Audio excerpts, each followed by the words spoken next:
Thank you. Can everyone hear me? Is my mic on? Oh, awesome, there it is. I'm really loud, otherwise I could totally yell this out, but I figured that's not a good thing. I have to say that I was totally, I found it really humorous when I found out that I was going to be speaking on the same day as a government official, as someone from Black Lives Matter. I made sure I encrypted all of my devices before I got here, and deleted all those pictures of like Asada Shakur and Angela Davis. But my name is Ganesha, and I founded a graphic design and tech company called Hockey Creatives, and we've been instrumental in helping shape the Black Lives Matter movement. But I'm going to talk a little bit today about how technology has been instrumental in the development of the movement and where I think that we're going now. So Black Lives Matter began, I think you all know, as a hashtag, basically just a phrase that was uttered by two Black queer women and one Black woman who was an immigrant on Facebook after George Zimmerman was not indicted for the murder of Trayvon Martin. They were outraged. How could this possibly happen? A child was murdered. We had no idea what was going on, but yet George Zimmerman walked free. And so simply on Facebook, Alicia Garza uttered the words Black Lives Matter. And it sort of took off at that point. People just thought it was a really great phrase and a really great saying. So a design collective that you probably have heard of called Design Action Collective, which is in California, actually designed this logo. They heard about the phrase, and they were like, this is really awesome, we want to support you and give you some sort of visual representation. They also created this image here, which you can see references Trayvon Martin with sort of the hoodie. But this is what Black Lives Matter was. The three founders began a Tumblr blog and essentially just used social media to talk about the general concept of Black Lives Mattering. It was very simple. There was no heavy political weight behind it. This is actually the first Tumblr post on the Black Lives Matter Tumblr page, which is where this idea essentially lived. Someone designed this, obviously in reference to Trayvon Martin. But from the very beginning, Black Lives Matter has been an organization that is dedicated to fighting back. You can see that the hoodie around this child has a fist in the background. So even though no one was sure where Black Lives Matter would go or how it would evolve, it's obvious from the very beginning we were willing to do what is necessary to be free. Yeah. Yes, amen to that. So this is kind of what Black Lives Matter was for about 2 years. Simply a phrase that people used at protests.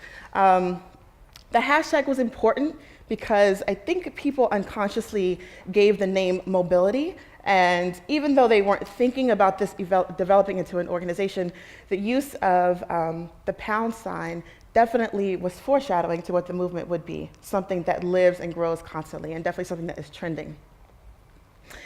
So fast forward to August 9th of 2014, we all know that an unarmed teenager named Mike Brown was gunned down in a cul-de-sac where he lived in Ferguson. His body was then left uncovered in the sweltering sun for 4 hours to rot. If you've been to Ferguson, you'll know that the community is very small, and it's actually very close-knit, and it's comprised primarily of Black people that were pushed out of St. Louis due to gentrification. So already a community forged in oppression, right? Already a community that was hurting. I have heard Ferguson say that at least every Black person in Ferguson has at least one citation from the cops. So it's something routine. So police brutality and harassment is consistent there. So essentially, Mike Brown is murdered. The community erupts and says, we're not going to take this anymore. So Ferguson happens. The community jumps up, and then the police respond, obviously with militarized weaponry. But no one knew exactly what was happening outside of Ferguson, really. And it was literally the use of technology, specifically Vine and Instagram and Twitter, that helped the movement to take off in a way. Several folks in Ferguson were instrumental, but I think some of you know this woman named Janetta Elzie, whose Vine videos literally gave insight into this, which is what people in Ferguson were facing. So her Vine videos, as well as those of others, let the rest of us know that there was terrorism happening in our own backyard, and people responded. One way that that response happened was with Patrisse Cullors, who's one of the founders of Black Lives Matter, talking to a man named Darnell Moore, who I know some of you also know, and saying, we should go to Ferguson. So they used Facebook, once again technology, to organize a ride to Ferguson from around the country. Literally, the Facebook event said, who wants to come to Ferguson and stand with the community here? So there were almost 1,000 of us that came from around the country. We took long bus rides, some of us flew to Ferguson, and basically stood in solidarity with the community there, helping them out over the weekend. And when we left Ferguson and went back to our respective cities, we formed chapters, and that's how the Black Lives Matter Network came to be. So I just included this picture just for my own personal humor, because the ride to Ferguson, when we were about 2 hours away from New York, the air conditioner stopped working, which was the worst technological fail ever, especially in the middle of the summer when you go into Missouri where it's basically a swamp. So I had to include this just to say that I was a gangster and I rode to Ferguson for Black people with no air conditioner for 27 hours. Thanks. I deserve applause for that, I really do.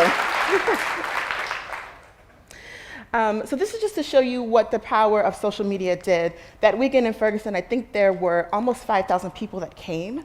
Like I said, 1,000 from Black Lives Matter, but several thousand more from around the country and from other countries, from Ghana specifically and from Canada, that came to stand in solidarity with Mike Brown and his family. So this is actually the cul-de-sac where Mike Brown was murdered, and sort of at the front and the crowd and like in the middle, you can't see, is the actual place where his body laid for 4 hours.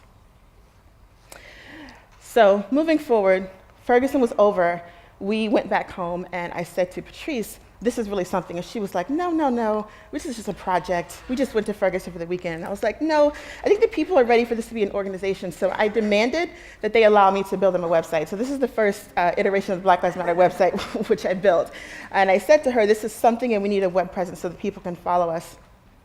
And so from this point on, the organization began to develop a strong social media presence, heightened very much by Ferguson Friday. So some of you have been around for the past couple of years, you'll remember Ferguson Friday. So these Twitter chats that we had over the course of the months following Ferguson helped to shape the organization to what it is today. We had lots of different discussions on religion, on abolition, on the use of violence as a revolutionary tactic. We really also honed in on the narrative that all Black lives matter, not just the lives of Black men.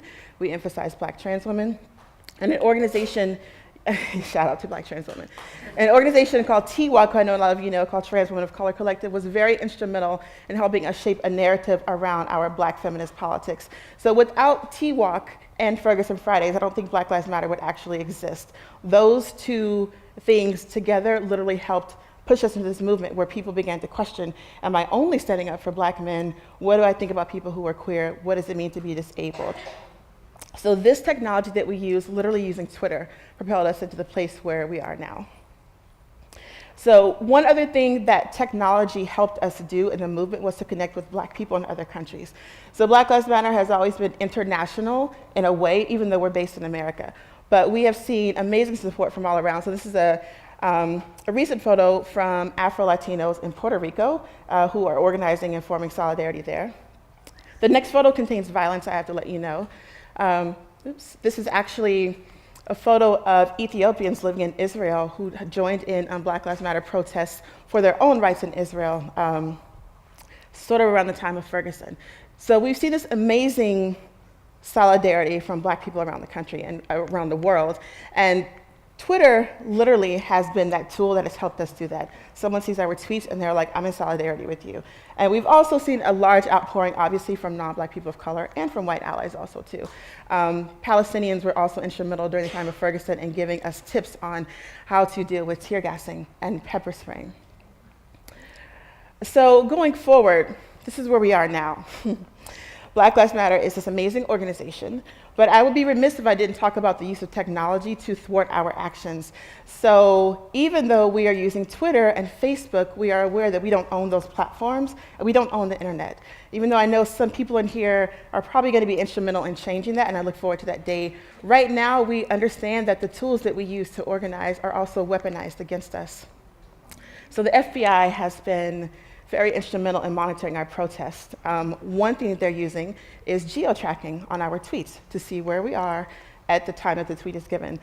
In New York City specifically, the NYPD also uses street cameras and the cameras on buses and subway cars to map when we leave our houses and where we go.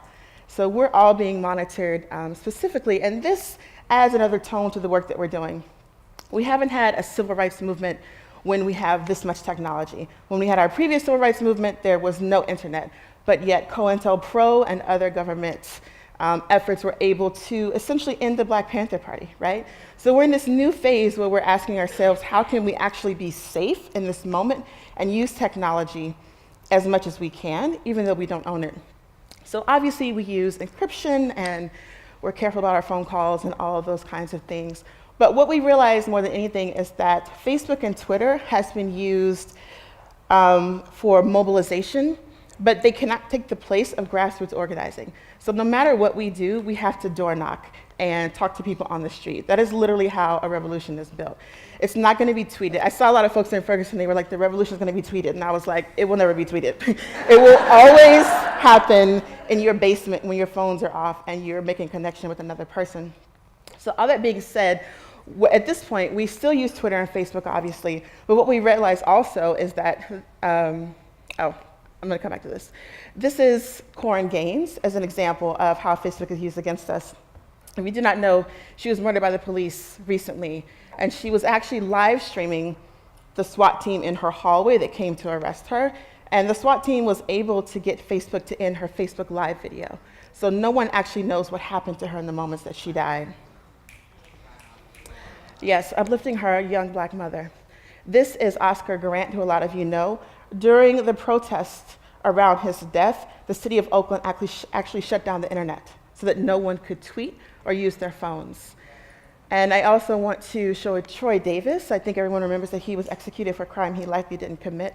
But his name was trending on Twitter the night of his execution, and Twitter actually stopped his name from trending. So you couldn't see what was recently happening with him from his family or friends.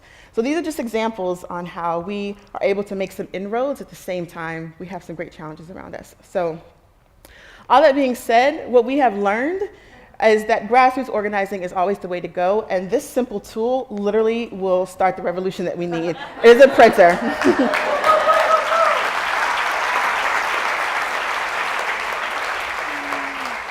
I just want to say HP is not sponsoring the revolution. I thought it was a cool looking printer. The print is very futuristic looking. But I put this here because even when your Twitter account is hacked or you can't get onto Facebook because you're banned or because you don't have the internet, you can always make a flyer and you can always copy that flyer and hand it out. So we're in this phase right now. We still use technology, but we use it in a different way. We understand that the revolution will never, ever be on social media, but it will always come from this grassroots organizing like this. So that's what I have to say about Black Lives Matter. Thank you.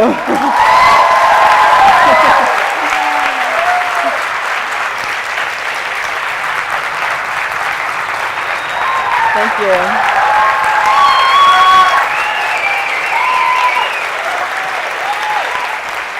I know I'm over my time. Can I say one more thing? I'm long-winded. I'm really long-winded, but I just wanted to say thanks also too. I always give a personal thanks if I give a talk somewhere because it is not many places where someone can be publicly Black or publicly Black and queer at the same time. So these kinds of spaces are important. So thanks so much, Leanne, for the work that you're doing. And also thank you to the person who presented who actually gave their time to Black voices. I don't remember who that was, but that kind of work is really important. Oh, yes. Thank you, Jamie.